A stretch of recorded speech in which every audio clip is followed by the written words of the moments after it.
katika daraja hili, daraja la Ubungo, Dar es Salaam, Tanzania. Makusanyiko ya katikati mwa barabara katika kama unavyoona wanafunga barabara hivyo, unaweza ukatazama hivyo mtazamaji, vijana wakiwa wanafanya vurugu hivyo, wanafunga barabara na maandamano yanaanza hivyo, taharuki ukiwa na haribu miundombinu kama hivyo tunavyotazama. Ewe mtazamaji, hapa ni Ubungo jijini Dar es Salaam, Tanzania. Ni Ubungo, Dar es Salaam, Tanzania. Vijana wamefunga barabara, maandamano yakiwa yameanza hivyo, wamefunga barabara huku wakiwa wanaimba wanataka haki zao. Vijana zaidi tunaweza tukasema hawa ni Gen Z. Unaweza kutazama vyombo vya ulinzi na usalama. Hili ni gari la jeshi limezingirwa na wananchi wanashangilia. Hili ni gari la jeshi limezingirwa na watu. Hili ni gari la jeshi limezingirwa na watu.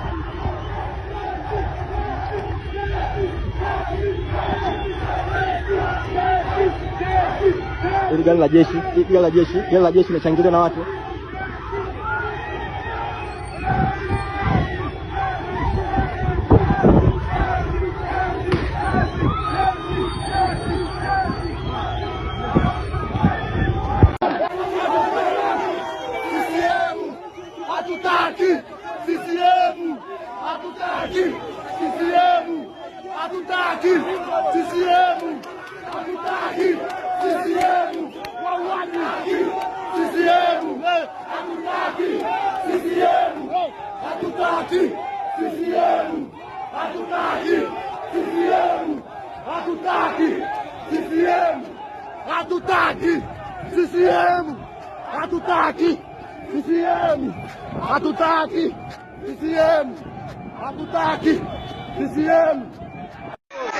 Wanadai mahindi haya, wanadai mahindi hayo, kama mnavyoona eti ni mahindi, maboksi yamejaa kula, wanasema ni mahindi.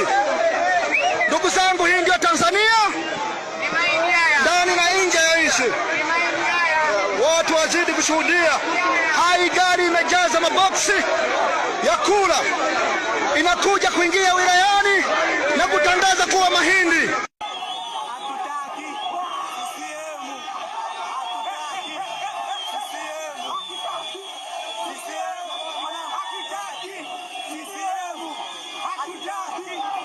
Habari za muda huu mtazamaji wa Bongo 5 TV. Haya ni maeneo ya Kijazi Interchange, na kama unavyoona na wameweza kufunga barabara na huduma za usafiri zikiweza kusitishwa kwa maeneo haya. Barabara kuelekea Mbezi imefungwa, lakini pia gari ambazo zinatoka Magomeni zimefungwa. Maeneo haya kwa sasa hivi hayapitiki, lakini bado tumeona gari za askari polisi ziko kwa mbali kidogo. Hali mabaki ya kile kibao ambacho kiliandikwa Kijazi Interchange yakiwa yameganduliwa hapa katika daraja la Kijazi.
kule kama unajua mpenzi kama ile